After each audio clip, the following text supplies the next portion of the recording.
آج نبی پاک علیہ الصلوۃ والسلام کی نعت خوانی، بعض اوقات یہ سوال ہو سکتا ہے کسی کے ذہن میں ہو کہ یہ نعت خوانی کا سلسلہ کہاں سے شروع ہوا۔ نبی پاک علیہ الصلوۃ والسلام کی ثنا خوانی جو ہے، اللہ اکبر، وہ تو میں آپ کو بعد میں بتاؤں گا کہ نعت خوانی کہاں سے شروع ہوئی۔ پہلے تو بات کرتے ہیں قرآن مجید فرقان حمید کی۔ وہ پنجابی کا ایک شعر ہے، وہ بڑا پیارا شعر ہے، نعت خواں لکھتے ہیں: دساں کی میں مصطفیٰ دی کیڈی سونی شان ہے، آپ دی تعریف وچ سارا ہی قرآن ہے، آپ دی تعریف وچ سارا ہی قرآن ہے، پڑھ کے تو ویکھ جیڑا مرضی سپارا، قسم خدا دی مینوں سب نالوں پیارا۔ تو یہ کیسے شعر لکھا ان شاعر صاحب نے کہ پڑھ کے تو ویکھ جیڑا مرضی سپارا۔ جناب اللہ تبارک و تعالیٰ نے اپنے حبیب کو کن کن الفاظ سے قرآن میں پکارا، قرآن کس طرح نعت رسول بیان کرتا ہے، میں چند مثالیں پیش کر کے پھر انشاءاللہ گفتگو کو آگے بڑھاتا ہوں۔ اللہ تبارک و تعالیٰ قرآن مجید میں ارشاد فرماتا ہے، نبی پاک کی گفتگو کی، مبارک گفتگو کی قسم یاد فرماتا ہے۔ اللہ فرماتا ہے وَقِيلِهِ يَا رَبِّ إِنَّ هَؤُلَاءِ قَوْمٌ لَا يُؤْمِنُونَ۔ ترجمہ، مجھے رسول کے اس کہنے کی قسم جو رسول پاک کا قول تھا، اللہ اس قول کی قسم ارشاد فرما رہا ہے، مجھے رسول کے اس کہنے کی قسم کہ اے میرے رب یہ لوگ ایمان نہیں لاتے۔ اللہ پاک نے اپنے محبوب پاک علیہ الصلوۃ والسلام کی عمر مبارک کی بھی قسم کھائی۔ اللہ نے قرآن میں فرمایا لَعَمْرُكَ إِنَّهُمْ لَفِي سَكْرَتِهِمْ يَعْمَهُونَ۔ ترجمہ، اے محبوب تمہاری جان کی قسم، بے شک وہ اپنے نشے میں بھٹک رہے ہیں۔ اللہ نبی پاک کی قول کی بھی قسم ارشاد فرما رہا ہے، اللہ نبی پاک کی عمر مبارک کی بھی قسم ارشاد فرما رہا ہے۔ اللہ کریم قرآن میں ایک جگہ نبی پاک کے شہر کی، نبی پاک کی راہ گزر کی قسم کیسے ارشاد فرماتا ہے؟ اللہ فرماتا ہے لا اقسم بہذا البلد، یعنی مجھے اس شہر کی قسم، وانت حل بہذا البلد، نبی پاک جس شہر میں رہتے ہیں اللہ اس شہر کی قسم ارشاد فرما رہا ہے۔ ایک اور جگہ اللہ فرماتا ہے، ترجمہ، اس زمانہ محبوب کی قسم، نبی پاک کے زمانے کی قسم۔ اب ان چاروں آیتوں کو ذرا ذہن میں رکھیے گا اور بریلی کے تاجدار امام اہل سنت کا شعر سنیے، آپ کو اندازہ ہوگا کہ اللہ تبارک و تعالیٰ نے قرآن مجید میں کیسے نبی پاک کی نعت بیان فرمائی۔ سیدی اعلیٰ حضرت لکھتے ہیں وہ خدا نے ہے مرتبہ تجھ کو دیا، نہ کسی کو ملے نہ کسی کو ملا، کہ کلام مجید نے کھائی شہا، تیرے شہر و کلام و بقا کی قسم، تیرا مسند ناز ہے عرش بری، تیرا محرم راز روح امی، تو ہی سرور ہر دو جہاں ہے شہا، تیرا مثل نہیں ہے خدا کی قسم۔ اللہ اکبر۔ میں آج ساری رات آپ کو قرآن پاک کی آیتیں سناتا رہوں اور بتاتا چلوں کہ کہاں کہاں رب عز و جل نے نبی پاک کے ذکر کو کس طرح بلند فرمایا، مگر ایک چھوٹا سا جائزہ پیش کر کے میں اپنے موضوع کی طرف آؤں گا، اور یہاں میں آج پورا بیان انشاءاللہ کوشش کروں گا کہ صرف قرآن ہی کی بات کریں۔ دراصل قرآن سے ہمیں کیوں محبت نہ ہو؟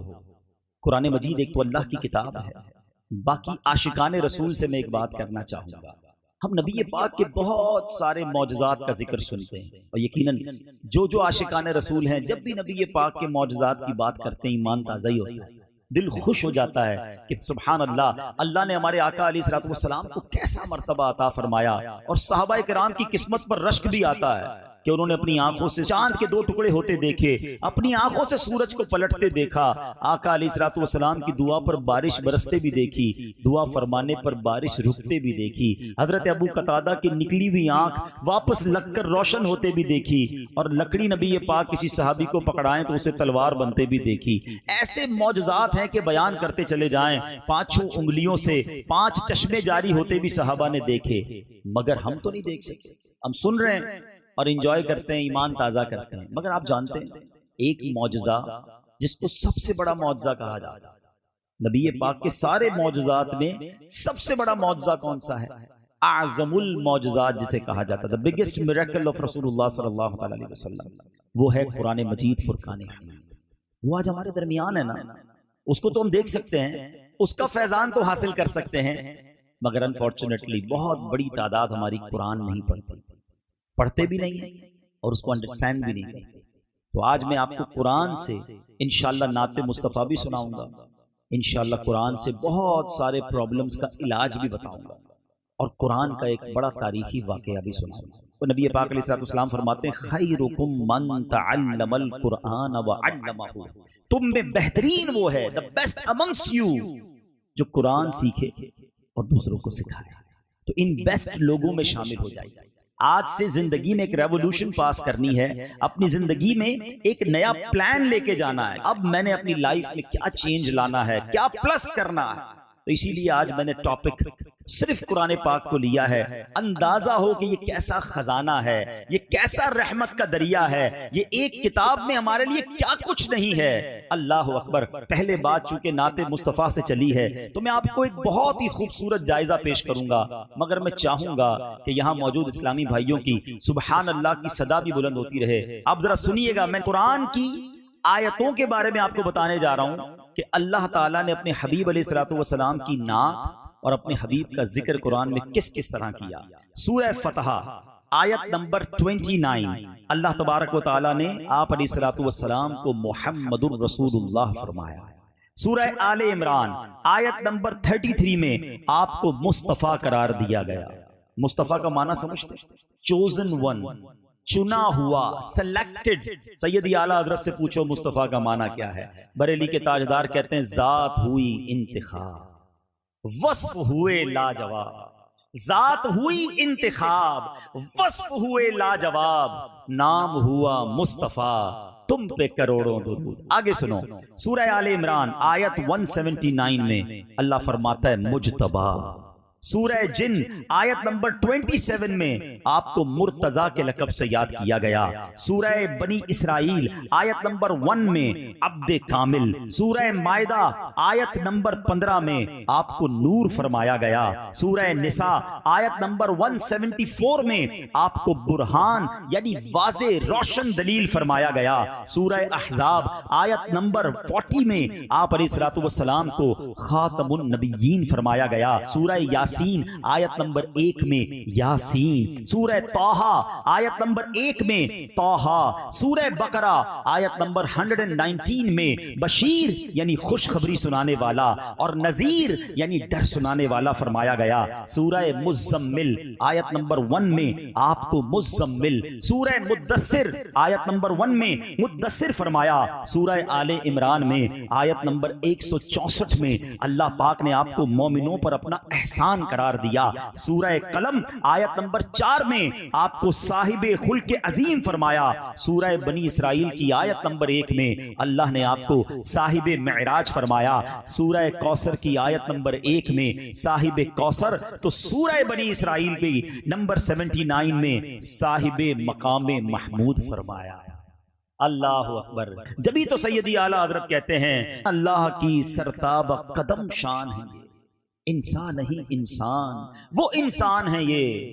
قرآن تو ایمان بتاتا ہے انہیں، اور ایمان یہ کہتا ہے میری جان ہے یہ. سبحان اللہ. قرآن سے ہمیں پتہ چلتا ہے کہ نبی پاک کی شان اللہ تبارک و تعالیٰ نے کس پیارے انداز میں بیان فرمائی. نعت خوانی کی ابتدا سبحان اللہ. بہت پیارے صحابی رسول ہیں اور بھی بہت سارے صحابی. حضرت عبداللہ بن رواحہ بھی نبی پاک کی نعتیں پڑھا کرتے، مگر جو شاعر رسول نعت گو سرکار علیہ الصلوۃ والسلام کے دربار کے بہت مشہور ہوئے حضرت حسان بن ثابت رضی اللہ عنہ. تو اے نعت پڑھنے والوں تمہیں مبارک ہو. نعت پڑھنا تو صحابہ کی سنت ہے، اور نعت سننے والوں تمہیں بھی مبارک ہو کہ نعت سننا خود نبی پاک علیہ الصلوۃ والسلام کی سنت ہے. آقا علیہ الصلوۃ والسلام کی بارگاہ میں جو وہ شعر سناتے اللہ اکبر. مگر جس شعر کی طرف میں توجہ دلانا چاہتا ہوں، شاید بہت سارے مسکنسیپشنز، بہت ساری غلط فہمیاں دور ہو جائیں. اگر یہ شعر یاد بھی ہو جائے، اس کا معنی بھی سمجھ آ جائے، توجہ سے سنیے گا تو کوئی وسوسہ دماغ میں نہ آئے. اس لیے میں نے سوچا کہ یہ اور کلیریفائی کر دوں. قرآن کی روشنی میں بھی آپ نے سن لیا، اب میں حدیث کی روشنی میں وہ شعر سناتا ہوں جو حدیث کی تمام بڑی کتابوں میں موجود ہے. وہ لکھتے ہیں وَأَحْسَنُ مِنْكَ لَمْ تَرَكَتْ عَيْنٍ وَأَجْمَلُ مِنْكَ لَمْ تَلِدِ النِّسَاءُ خُلِقْتَ مُبَرَّأً مِنْ كُلِّ عَيْبٍ كَأَنَّكَ قَدْ خُلِقْتَ كَمَا تَشَاءُ. اب ذرا شعر کو سمجھیے گا. حضرت حسان بن ثابت کہتے ہیں وَأَحْسَنُ مِنْكَ لَمْ تَرَكَتْ عَيْنٍ. حضور آپ جیسا حسین میری آنکھوں نے دیکھا ہی نہیں. وَأَجْمَلُ مِنْكَ لَمْ تَلِدِ النِّسَاء، حضور آپ جیسا حسین و جمیل کسی ماں نے جنا ہی نہیں ہے. خُلِقْتَ مُبَرَّأً مِّن كُلِّ عَيْبٍ، یا رسول اللہ، اللہ تعالیٰ نے آپ کو سارے عیبوں سے پاک بنایا ہے. كَأَنَّكَ قَدْ خُلِقْتَ كَمَا تَشَاءُ، حضور آپ کو رب نے ایسا بنایا ہے جیسا آپ چاہتے تھے. صحابی رسول کی نعت ہے یہ. There is no objection on the نعت of صحابی رسول. اب میں ان چاروں اشعار کے سامنے آج کی نعت خوانی کے کچھ اشعار رکھ دیتا ہوں تاکہ آپ کو کلیریفائی ہو جائے. آپ لکھتے ہیں وَأَحْسَنُ مِنْكَ لَمْ تَرَ قَطُّ عَيْنِي وَأَجْمَلُ مِنْكَ لَمْ تَلِدِ النِّسَاء، حضور آپ جیسا حسین و جمیل کسی ماں نے جنا ہی نہیں. تو اگر آج ہم جھوم جھوم کر پڑھیں کہ جیسے میرے سرکار ہیں، کہو نا ایسا نہیں کوئی. یہ تو صحابی رسول کی نعت کا ترجمہ ہوا. اگر صحابی رسول لکھتے ہیں خلقت مبرأ من کل عیب، حضور اللہ نے آپ کو سارے عیبوں سے پاک پیدا فرمایا، تو اگر بریلی کے تاجدار لکھیں وہ کمال حسن حضور ہے کہ گمان نقص جہاں نہیں، یہی پھول خار سے دور ہے، یہی شمع ہے کہ دھواں نہیں. ارے یہ تو حضرت حسان بن ثابت کا ترجمہ معلوم ہوتا ہے. اور اب سنو، کہتے ہیں کأنک قد خلقت کما تشاء، حضور اللہ نے آپ کو ایسا بنایا جیسا آپ چاہتے تھے. تو اگر میرے اعلیٰ حضرت لکھ دیں کہ خدا کی رضا چاہتے ہیں دو عالم، خدا چاہتا ہے رضائے محمد صلی اللہ تعالی علیہ وسلم، تو یہ وہی عقیدہ ہے، یہ وہی خیال ہے جو صحابہ کرام کے زمانے سے جاری ہے اور آج بھی مسلمانوں میں ایسا ہی ہے. اللہ پاک ہمیں مرتے دم تک نبی پاک کے گیت گانے والوں میں شامل رکھے، سرکار کے چرچے کو بلند کرنے والوں میں ہمیں شامل رکھے. کیا خوبصورت التجا. مفتی اعظم ہند مصطفیٰ رضا خان صاحب نوری لکھتے ہیں دمیں واپسی تک تیرے گیت گاؤں، دمیں واپسی تک تیرے گیت گاؤں، محمد ممجد پکارا کروں میں، خدا خیر سے لائے وہ دن بھی نوری، مدینے کی گلیاں بہارا کروں میں. کیا خوبصورت التجا کرتے ہیں کہ میرا دین و ایمان فرشتے جو پوچھیں، قبر میں پوچھیں گے نا فرشتے، سرکار کا عاشق نبی پاک کا دیدار بھی تو کرے گا نا. یہ عشق والی بات ہے کہ میرا دین و ایمان فرشتے جو پوچھیں آقا تمہاری ہی جانب اشارہ کروں میں. سبحان اللہ. تو یہ چند باتیں میں نے نعت خوانی کے حوالے سے اور قرآن سے شان مصطفیٰ صلی اللہ تعالی علیہ وسلم کے بارے میں عرض کی. اب میں اپنے بیان کے دوسرے پارٹ کی طرف آتا ہوں. آج میں آپ کو قرآن پاک کا ایک بڑا ہسٹوریکل واقعہ، کچھ واقعات وہ ہیں جو ہو چکے، مگر کچھ واقعات وہ ہیں جو ہونے ہیں. قرب قیامت سے پہلے کچھ قیامت کی نشانیاں آنی ہیں جن کو signs of day of judgement بھی کہا جاتا ہے.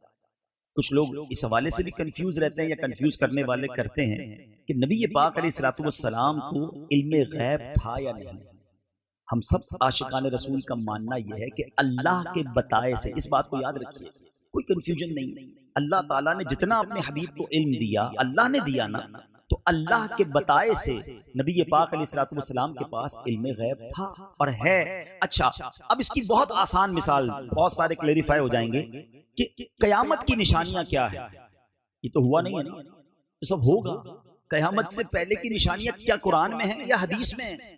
نبی پاک علیہ الصلوۃ والسلام نے ساری ایک ایک کر کے قیامت کی نشانیاں بیان کی. تو یہ سارا علم غیب ہی تو ہے. یہ کہاں سے پتا چلا؟ احادیث کے ذریعے میں پتا چلا کہ قیامت سے پہلے دجال آئے گا، قیامت سے پہلے دابۃ الارض آئے گا، قیامت سے پہلے حضرت عیسیٰ علیہ الصلوۃ والسلام تشریف لائیں گے، قیامت سے پہلے امام مہدی آئیں گے، جناب فلاں علاقوں میں زلزلہ آئے گا. یہ ساری باتیں کہاں سے پتا چل رہی ہیں؟ آج دنیا مانتی ہے قیامت کی نشانیوں کو، موٹی موٹی کتابیں لکھ دی گئیں.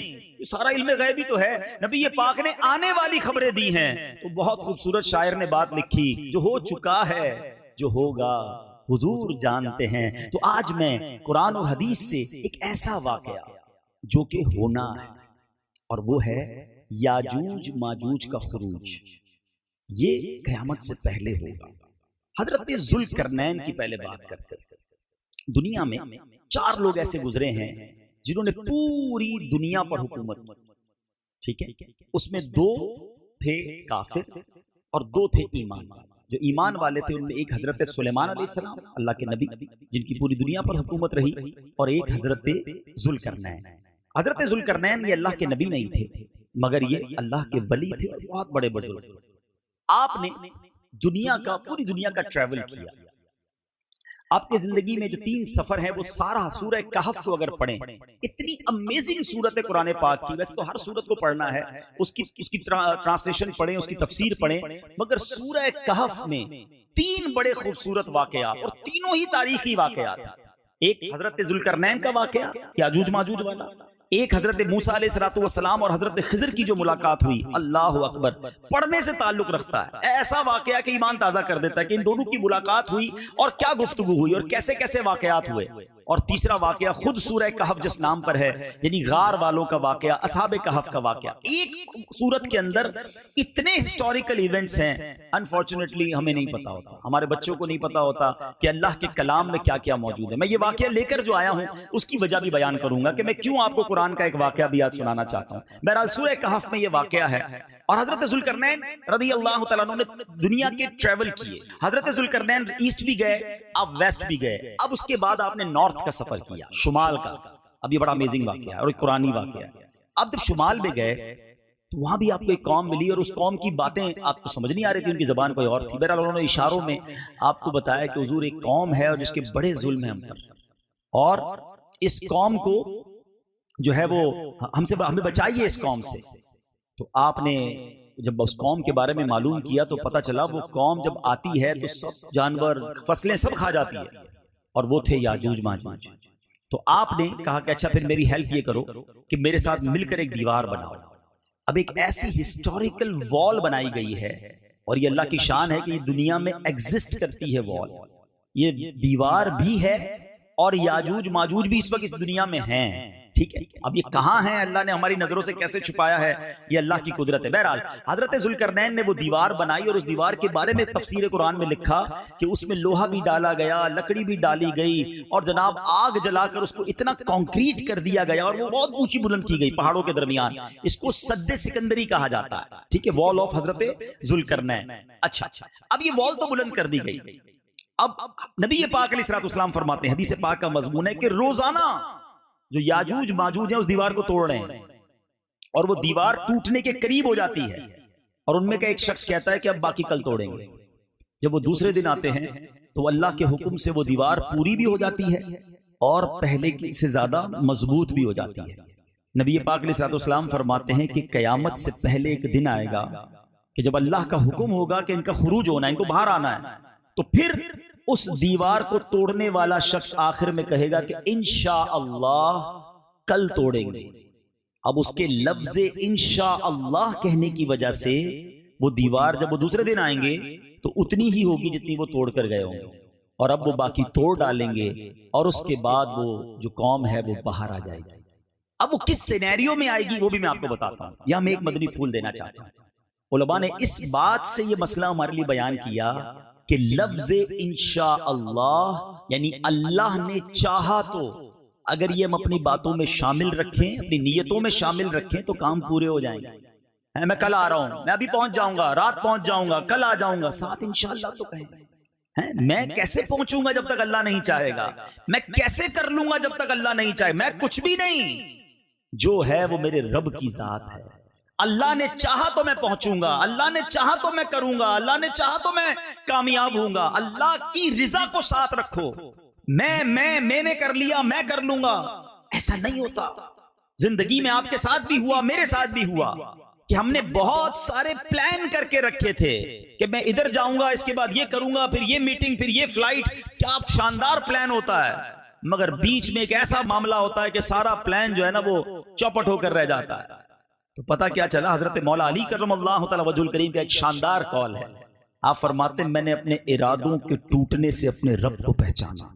مجھے پتا چل گیا کہ میں ارادہ کروں اور ہے وہ کس طرح ڈیمولش ہو جاتا ہے سارا پلان. تو یہ اللہ جب چاہے جو چاہے وہی ہوتا ہے. بہرحال اب ذرا سینیریو سمجھیے گا. یہ ساری باتیں میں آپ کو بہت ساری احادیث سے گویا ایکسٹریکٹ کر کے بتا رہا ہوں، نکال کر اس کا عطر دے رہا ہوں.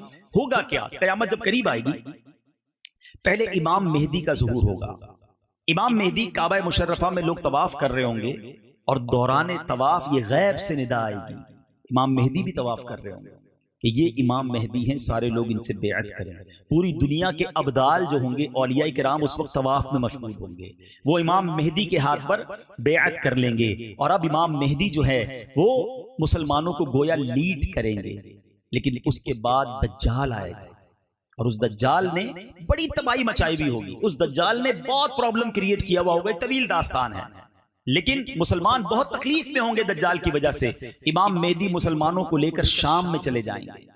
اور سبحان اللہ، آپ ذرا سوچئے گا حدیث میں کتنی ڈیٹیل کے ساتھ نبی پاک نے گویا اس طرح قیامت کی نشانیاں بیان کی ہیں کہ اگر میں آپ کو ایک ایک نشانی بیان کرنا شروع کروں تو ایسا لگتا ہے کہ ہماری آنکھوں کے سامنے کوئی ویڈیو چل رہی ہے کہ کیسے قیامت طاری ہوگی. نبی پاک نے اتنا ڈیٹیل بیان کیا. جو لوگ سیریا گئے ہیں کہ نہیں گئے تو انٹرنیٹ پر سرچ کیجئے گا، دمشق کی جامع مسجد دمشق، نبی پاک علیہ الصلوۃ والسلام نے فرمایا فجر کی اذان ہو چکی ہوگی، لوگ صفے بنا کر بیٹھے ہوں گے، مسجد ہوگی جامع مسجد دمشق. اور اللہ کے حبیب فرماتے ہیں کہ اذان کے بعد آسمان سے جامع مسجد دمشق کے مشرقی مینارے پر حضرت عیسیٰ علیہ السلام آسمان سے نازل ہوں گے. میں اس مسجد میں بھی گیا ہوں اور اس مسجد کا وہ مینارہ کلوز کر دیا گیا، جنگلہ لگا کر بند ہے. اب صرف وہ مینارہ اسی دن کھلے گا جب حضرت عیسیٰ علیہ السلام جو ہیں آسمان سے اس مینارے پر نزول فرمائیں گے. نبی پاک فرماتے ہیں کہ وہ اس مینارے پر آئیں گے، احادیث کا مضمون ہے، اور پھر آئیں گے تو امام مہدی عرض کریں گے حضور آپ فجر پڑھائیں. حضرت عیسیٰ علیہ السلام چونکہ اب امتی بن کر آئیں گے تو اب امام مہدی ہی کو آگے کریں گے، امام مہدی جماعت کروائیں گے. اس کے بعد حضرت عیسیٰ علیہ السلام دجال کو قتل کریں گے اور مسلمانوں کے اندر ایک سکون کیوں سمجھے کہ بات برپا ہوگی. مگر اب فوراً اس کے بعد کچھ دنوں کے بعد یاجوج ماجوج کا خروج ہو جائے گا. یہ کیسا وقت ہوگا؟ حضرت عیسیٰ علیہ السلام کو حکم ہوگا کہ مسلمانوں کو لے کر کوہ طور پر چلے جائیں. آپ کوہ طور پر چلے جائیں گے اور یاجوج ماجوج اس دنیا میں وہ تباہی مچائیں گے کہ وہ انسان، کیڑے مکوڑے، تمام چیزوں کو ختم کرتے ہوئے چلے جائیں گے. یہاں تک لکھا گیا کہ ایک بہت بڑا دریا ہوگا. یاجوج ماجوج کی ایک قوم بحر تبریہ اس کو کہا جاتا ہے، اس سمندر کے اس کنارے سے جب گزریں گے اور جب دوسری جماعت گزرے گی تو ان کو لگے گا یہاں پانی ہی نہیں تھا، وہ سارا پانی پی جائیں گے. جب پوری دنیا کے لوگوں کو وہ مار دیں گے، صرف مسلمان کوہ طور پر ہوں گے، تو اب ان ظالموں کے دماغ میں یہ آئے گا کہ زمین والوں کو تو مار دیا، اب چلو آسمان والوں کا قتل کریں. اب وہ آسمان کی طرف تیر چلائیں گے اللہ کی طرف سے. اب آپ غور کریں کہ وہ کہتے ہیں نا حکمت الہی ظالموں کو اللہ ڈھیل دیتا ہے. ان کے تیر جو آسمان سے واپس آئیں گے نا وہ خون والے ہوں گے، یعنی وہ فیل کریں گے کہ معاذ اللہ ہم نے آسمان والوں کو بھی قتل کر دیا. اور اب جب ان کا ظلم زوروں پر ہوگا اب حضرت عیسیٰ علیہ السلام دعا کریں گے مسلمانوں کے ساتھ، اور اب اللہ تعالیٰ ان ظالموں کی گردنوں میں ایک ایسے کیڑا پیدا کر دے گا جس سے وہ ان کی تعداد کتنی ہوگی یہ بھی سوال ہے. حدیث پاک کا مضمون ہے، روایتوں میں آتا ہے کہ یاجوج ماجوج جو ہیں وہ انسانوں سے 9 ٹائم زیادہ ہوں گے. یعنی 10 اگر حصے کیے جائیں اس دنیا کے تو ایک حصہ انسان ہوں گے، 9 ٹائمز وہ ہوں گے. تو اب اتنی بڑی تعداد میں وہ ہوں گے کہ ان کی گردنوں میں کیڑے پیدا ہوں گے اور وہ سارے کے سارے مر جائیں گے. حضرت عیسیٰ علیہ السلام جب کوہ طور سے نیچے آئیں گے تو اس زمین پر کوئی جگہ ہی نہ ہوگی، اتنی لاشیں پڑی ہوں گی اور ان کی بدبو ہوگی. آپ دعا کریں گے تو اللہ پاک کچھ پرندوں کو بھیجے گا، جو پرندے ان یاجوج ماجوج کو اٹھا کر جدھر رب چاہے گا ادھر چلے جائیں گے. پھر بہت زبردست بارش ہوگی، زمین فصلیں اگائے گی، گویا زمین کی کلیننگ ہوگی، اور پھر اسلام کا دور دورہ ہوگا. میرے میٹھے اسلامی بھائیوں، یہ ساری باتیں کتابوں میں موجود ہیں. قیامت کی نشانیوں پر جو آپ حدیثیں پڑھیں گے، اور میں نے آپ کو جو سورہ کہف کی بات کی ہے وہاں جائیں تو وہاں ڈیٹیل سے یہ واقعات موجود ہیں. اللہ تبارک و تعالیٰ نے قرآن مجید فرقان حمید میں یاجوج ماجوج کے بارے میں بھی کیا خوب ارشاد فرمایا. بس اللہ کرے کہ ہم قرآن پڑھنے والے بن جائیں اور اس پر عمل کرنے والے بن جائیں. اب یہاں اس واقعے سے جو سبق ملتا ہے وہ کیا ہے؟ میں پہلے میسج دے دوں، پھر میں قرآن سے کچھ علاج بھی بیان کروں گا. جو میسج ہے کہ ظالم جو ہوتے ہیں نا ان کا انجام ہمیشہ برا ہوتا ہے. یہ لوگ یاجوج ماجوج کے بارے میں یہ بھی لکھا گیا کتابوں میں کہ یہ جہنم کا عذاب بھی پائیں گے، کیونکہ نبی پاک علیہ السلام نے ان کو اسلام کی دعوت بھی پیش کی تھی مگر یہ اسلام نہیں لائے. تو اے میرے میٹھے اسلامی بھائیوں، ظالم کا جو انجام ہوتا ہے نا وہ ہمیشہ دردناک ہوتا ہے. ہم اس آقا کے امتی ہیں کہ جو معاف کرنے والے، درگزر کرنے والے، بدلہ لینے والے نہیں، فارگیو کرنے والے. ہم کلام بھی تو پڑھتے ہیں نا، سلام اس پر کہ جس نے گالیاں سن کر دعائیں دی، سلام اس پر کہ جس نے خون کے پیاسوں کو کبائیں دی. آقا جانی دشمن کو معاف کر دیتے، اور ہم چھوٹی چھوٹی بات پر دشمنیاں سٹارٹ کرتے ہیں. فلاں کو تو نہیں چھوڑوں گا، فلاں سے تو بدلہ لوں گا، اس کو تو میں بتاؤں گا میں کون ہوں. نہیں میرے میٹھے اسلامی بھائی، آپ نے درگزر کرنا ہے، آپ نے دشمنی نہیں پالنی، معافی دینی ہے، اور ظلم کبھی نہ کریں. یاد رکھیے گا زندگی ایسی گزارو کہ کسی کو میری وجہ سے تکلیف نہ ہو. میں آپ کو اپنے آقا علیہ الصلوۃ والسلام کی ایک حدیث سناتا ہوں. اللہ کے حبیب علیہ الصلوۃ والسلام فرماتے من آذا مسلمن فقط آذانی، جس نے کسی مسلمان کو تکلیف دی، نبی پاک فرماتے اس نے مجھے تکلیف دی. اب یہاں یہ شرط نہیں ہے کہ میں اپنے رشتہ دار کو تکلیف نہ دوں، باقی اپنے ملازم کو جتنی چاہے تکلیف دوں، اپنی ماں کو تکلیف نہ دوں، اپنی بیوی کو چاہے جتنی تکلیف دے دوں. نہیں، اپنے گھر والوں کو تکلیف نہ دوں، سسرال والوں کا بے شک بیڑا غرق کر دوں. تمام مسلمانوں کے لیے فرمایا من آذا مسلمن مطلقاً، تمام مسلمانوں میں سے کسی کو تکلیف نہیں دینی. کیوں؟ کہ جس نے کسی مسلمان کو تکلیف دی فقط آذانی، اس نے مجھے تکلیف دی. اور آگے سنو، ومن آذانی فقط آذى اللہ، جس نے مجھے تکلیف دی وہ ایسا ہے اس نے گویا اللہ کو تکلیف دی. یہ بات کدھر تک جاتی ہے؟ کوئی غریب ہمارا ملازم، کوئی غریب ہمارا یوں سمجھیے ملاقات کرنے والا، بعض اوقات روڈ پہ لوگ کھڑے ہوتے ہیں، مسجد میں ہوتے ہیں، لوگ انہیں گھانسی نہیں ڈالتے، اور جو منہ میں آتا ہے بول دیتے ہیں، کہتے ہیں یار یہ تو چھوٹا آدمی ہے کیا کرے گا. نہیں، کوئی چھوٹا نہیں ہے. یاد رکھیے گا اگر کسی پر ظلم کیا نا اور اس کے دل سے ہائی نکل گئی، اللہ مظلوم کے ساتھ ہوتا ہے. اس غریب میں بڑا پاور ہے، جب وہ ہاتھ اٹھائے گا تو بڑے بڑے تخت تاراج ہو جاتے ہیں، چلتی زندگی برباد ہو جاتی ہے. بلکہ میں مشورہ دوں گا آپ کو، اگر کبھی زندگی میں ایسا فیل ہونا کہ یار every thing is going good, صحت بھی اچھی تھی، کاروبار بھی بڑا سیٹ تھا، فیملی بھی بڑی ہیپی تھی، اب اچانک کچھ گڑبڑ ہو رہی ہے، ایک ایک کر کے چیزیں خراب ہو رہی ہیں، سب چیزیں ڈسٹرب ہو رہی ہیں، تو فوراً چیک کرو کسی کو تکلیف تو نہیں دی، کسی پر ظلم تو نہیں ہو، کسی کا حق تو نہیں مار دیا. ہاں یاد رکھنا اگر ہائے لگی ہوئی ہے نا تو ایک ایک کر کے سب چیزیں چلی جائیں گی. دعائیں لو، ہائے نہ لو. ہاں زندگی ایسی گزارو کہ لوگ آپ کے پیچھے ہاتھ اٹھا کر دعا کریں. زندگی اس چیز کا نام نہیں ہے کہ میں کپڑے کتنے شاندار پہنتا ہوں، گھر کتنا اچھا، یا گاڑی کتنی قیمتی ہے. زندگی اس کی شاندار ہے کہ جب اس کا نام لو تو چہرے پہ مسکراہٹ آتی ہے کہ نہیں، اس کے لیے ہاتھ اٹھتے ہیں دعا کے لیے. نہیں، یہ زندگی گزارو. کچھ لوگ ایسے بھی ہوتے ہیں دنیا سے جاتے ہوں گے تو لوگ کہتے ہوں گے چلو بھائی جان چھوٹی، بھائی بڑا تکلیف دیتا ہے، ہر وقت دیکھو ڈانٹتا ہی رہتا تھا، لڑتا ہی رہتا تھا، رو بھی جماتا تھا، غرور ہی کرتا تھا. نہ گزارو ایسی زندگی. ظالم اللہ کو پسند نہیں ہے. نبی پاک کے امتی ہو، سافٹ ہو جاؤ، نرم ہو جائے، اپنے غریب بھائیوں کے ساتھ، ملازمین کے ساتھ بھی اچھا سلوک کرے کہ دانا خاک میں مل کر گلے گلزار ہوتا ہے. ہم اس آقا کے امتی ہیں جو غلاموں کے ساتھ بیٹھ کر کھاتے تھے، اپنے ہاتھوں سے کھانا کھلاتے تھے. تو اگر خدا نہ خواستہ ہمارے اندر تکبر ہے، پراؤڈ ہے، اس کو ختم کریں، معافی، درگزر اور عاجزی اختیار کریں. یاجوج ماجوج کا انجام یہ واقعہ ہمیں درس دیتا ہے. میں دوبارہ اپنے ٹاپک کی طرف آتا ہوں. یہ ساری باتیں میں آپ کو قرآن سے بیان کر رہا ہوں. اور کیوں کر رہا ہوں؟ کہ قرآن میں کیا کیا ہے ہمیں پتا تو چلے، ہائی لائٹ تو ہو. کتنے ہم میں سے ایسے جن کو یہ واقعات پتا ہیں، کتنے جنہوں نے قرآن میں یہ سب پڑھا ہے، اور میں تو صرف ایک واقعہ بیان کیا ہے. ایسے کتنے واقعات قرآن میں موجود ہیں. ہمارے بچوں کو اسٹوریز پڑھنے کا شوق ہے، پتہ نہیں کیا کیا انٹرنیٹ پر دیکھتے پڑھتے رہتے ہیں.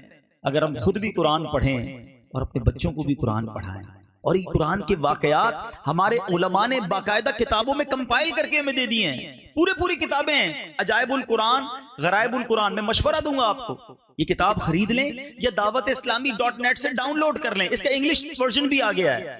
قرآنی واقعات پڑھیں نا. اللہ کے حبیب سے ہمیں پیار ہے، ان کا سب سے بڑا معجزہ قرآن ہے، اور قرآن ہم انشاءاللہ ان کے ایصال ثواب کے لیے پڑھیں تو نیت کرتے ہیں انشاءاللہ روزانہ قرآن پڑھیں گے انشاءاللہ. اور آپ کے لیے بڑا آسان کر دیا دعوت اسلامی نے. جتنی بھی بیزی لائف ہو، قرآن کے لیے ٹائم ہونا چاہیے. مسلمان بغیر قرآن کے کیسا؟ اور میں نہیں کہہ رہا، حدیث پاک سناتا ہوں. اللہ کے حبیب علیہ الصلوۃ والسلام فرماتے ہیں جس کا مضمون ہے وہ دل ویران ہے جس میں کچھ قرآن نہیں ہے. اپنے بارے میں غور کیجئے، میرے دل میں کتنا قرآن ہے. اگر قرآن نہیں ہے نا تو وہ دل ویران ہے. نور قرآن سے اپنے دل کو منور کر لو. یہ بات میں نے کئی بیانات میں کہی ہے. ہم سب کے پاس اسمارٹ فون ہیں, ہم بہت سارے سافٹ ویئر یوز کرتے ہیں, ڈیلی کئی سافٹ ویئر یوز کرتے ہیں. لیکن آپ کو پتا ہے یہ جتنے سافٹ ویئر ہیں نا جو ہم روز کئی بار آن لائن کرتے ہیں, اب تو بڑے بڑے فونز میں یہ بھی فیسلٹی آ گئی ہے کہ آپ پورے دن میں کتنی بار آن لائن رہے وہ بھی بتا دیتا ہے, کتنی دیر آپ نے فون دیکھا وہ بھی بتاتا ہے, پورے دن کی کارکردگی بتاتا ہے. تو اتنے سارے سافٹ ویئر آن لائن کیا آپ نے, قرآن کب آن لائن کیا تھا؟ ذرا سوچئے نا, اپنے آپ سے پوچھیے. کئی ایسے ہوں گے جو مجھے اس وقت سن رہے ہوں گے جنہوں نے لاسٹ رمضان میں آن لائن کیا تھا. رمضان میں پڑھتے ہیں صرف, اب کب آن لائن کرو گے؟ اگلے رمضان.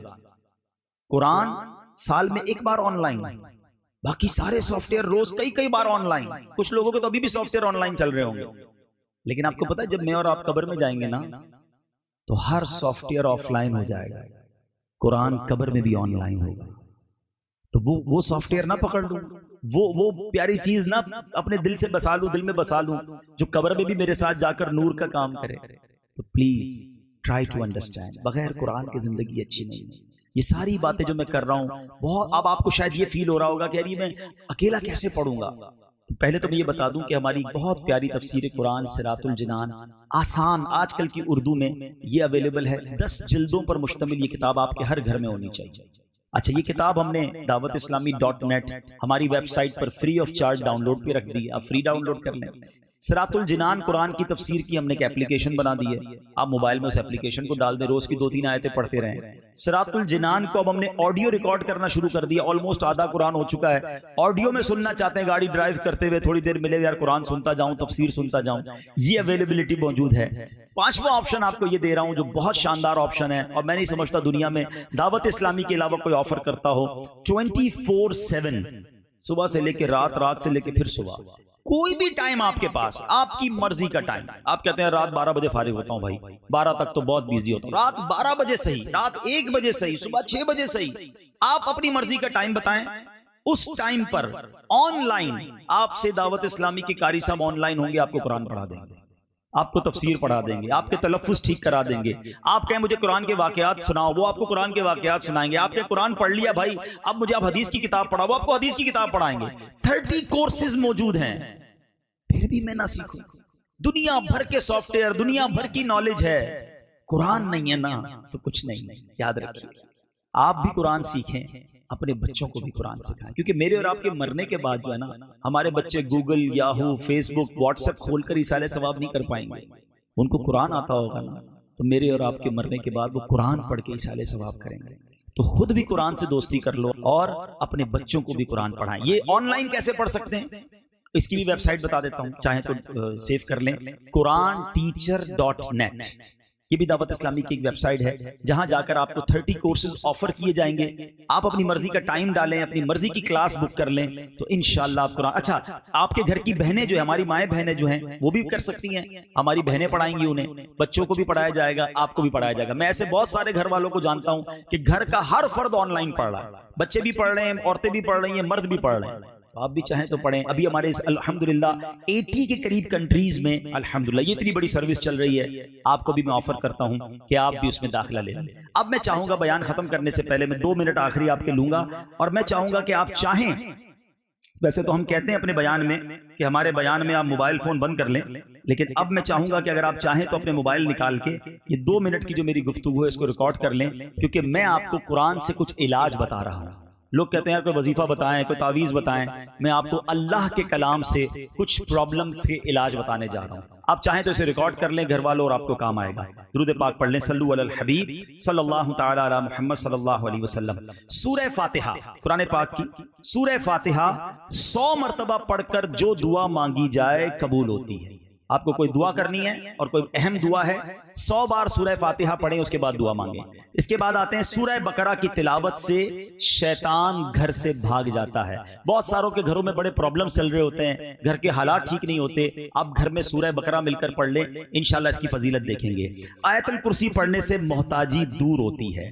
سورہ کہف کو ہمیشہ پڑھنے والا دجال کے فتنوں سے محفوظ رہے گا, اور والدین کی قبر پر ہر جمعہ سورہ یاسین کی تلاوت کرنے سے اس کے حروف کی تعداد کے برابر ان کے گناہ بخش دیے جاتے ہیں. ہر جمعے والدین کی قبر پر جائیں، سورہ یاسین پڑھیں۔ سورہ دخان بڑی کمال کی سورت ہے، سورہ الدخان، یہ پڑھنے سے مشکل دور ہوتی ہے۔ کسی پرابلم میں ہے سورہ دخان پڑھیں۔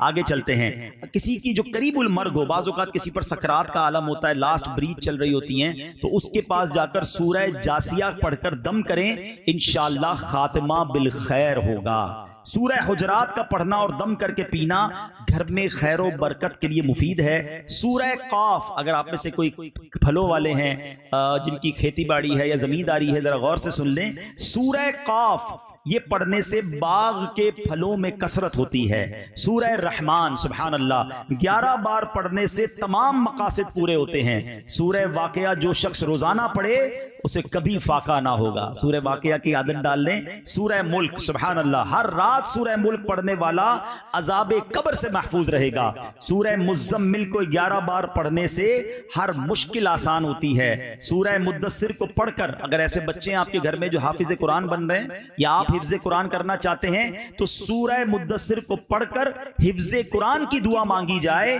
تو قرآن کریم کا یاد کرنا آسان ہو جاتا ہے، سبحان اللہ۔ سورہ نازعات پڑھنے سے جان کنی کی تکلیف نہیں ہوگی۔ سورہ دحا پڑھنے سے بھاگا ہوا آدمی واپس آ جائے گا۔ سورہ علم نشرح، جب آپ ٹریول پر جائیں یا آپ کا مال کسی کنٹری میں جا رہا ہے، شہر میں جا رہا ہے، تو سورہ علم نشرح کو جس مال پر پڑھ دیا جائے اس میں خوب برکت ہوگی۔ سورہ والتین، سورہ تین جو ہے 3 مرتبہ پڑھنے سے اخلاق اور کردار بہترین ہوتے ہیں۔ سورہ علق، میرے بزرگ بیٹھے ہیں جوڑوں میں جن کے درد ہے، سورہ علق جو ہے اس کو پڑھ لیں تو جوڑوں کے درد کا اس میں علاج ہے۔ سورہ قدر، انا انزلناہ فی لیلۃ القدر، جو صبح و شام پڑھے اللہ عز و جل اس کی عزت بڑھا دے گا۔ سورہ بینہ، برس اور یرقان کا اس میں علاج ہے۔ سورہ زلزال جو پڑھے 1/4 قرآن کے برابر ہے۔ جس آدمی یا جانور کو نظر لگ گئی ہو اس پر سورہ عادیات کا دم مفید ہے۔ سورہ قاریہ پڑھنے سے بلاؤں سے حفاظت رہتی ہے۔ اگر میرا بھائی کوئی قرض میں ہے تو سنیے، سورہ تکاثر، الہاکم التکاثر جو ہے 300 بار پڑھنے سے بہت جلد قرض ادا ہو جاتا ہے۔ سورہ عصر پڑھنے سے غم دور ہو جاتا ہے۔ سورہ ہمزہ اور سورہ فیل بڑی مشکل کے وقت پڑھنا بہت مفید ہے۔ اگر کوئی بے اولاد ہے تو سورہ کوثر کی تلاوت سے بے اولاد صاحب اولاد ہو جاتا ہے۔ تو سورہ کوثر کا ورد، انا اعطیناک الکوثر، یہ سورت پوری پڑھتے رہا کریں۔ سورہ کافرون 1/4 قرآن کے برابر۔ سورہ اخلاص 1/3 قرآن، 3 بار پڑھ لیں تو پورے قرآن کا ثواب۔ اور سبحان اللہ، سورہ فلق اور سورہ ناس پڑھنے سے جنات اور حاسدین سے حفاظت رہتی ہے۔ سبحان اللہ، یہ ہے قرآن پاک۔ اگر اس سے دوستی ہو، علاج بھی اسی میں ہے۔ اس کو پڑھیں تو معلومات بھی اسی میں ہے، ہدایت بھی اسی میں ہے۔ تو بہرحال میرے بیچے اسلامی بھائیوں، یہی آج کا پیغام ہے کہ ہم قرآن سے دوستی کر لیں، روز قرآن پڑھیں اور اس کو سمجھنے والے بن جائیں۔ اور آخری بات، نبی پاک کیا فرماتے ہیں؟ جعلت قرۃ عینی فی الصلاۃ، نبی پاک فرماتے ہیں نماز میں میری آنکھوں کی ٹھنڈک ہے۔ نماز آقا کو بڑی پسند ہے۔ نماز مومنین کی معراج ہے کہ آج کے بعد ہماری کوئی نماز قضا نہیں ہوگی۔ ایسا نہیں، نعرہ لگائیں ذرا بلند آواز سے، آج کے بعد ہماری کوئی نماز قضا نہیں ہوگی انشاءاللہ۔ بس نماز اور قرآن، اس کو تھام لیں، آپ اپنی زندگی میں فرق محسوس کریں گے۔ تو آج 3 پیغام دیے میں نے، درود پاک، نماز اور قرآن۔ اللہ پاک مجھے بھی عمل کی توفیق دے، آپ کو بھی نصیب فرمائے۔ اور یہی دعوت اسلامی کا انداز ہے، یہی دعوت اسلامی کا پیغام ہے۔ آپ اس طرح کے بیانات سننے کے لیے مدنی چینل دیکھتے رہیں۔ مدنی چینل کے ذریعے آپ کو بہت کچھ سیکھنے کو ملے گا۔ اللہ تعالی ہم سب کو عمل کرنے کی توفیق عطا فرمائے، آمین بجاہ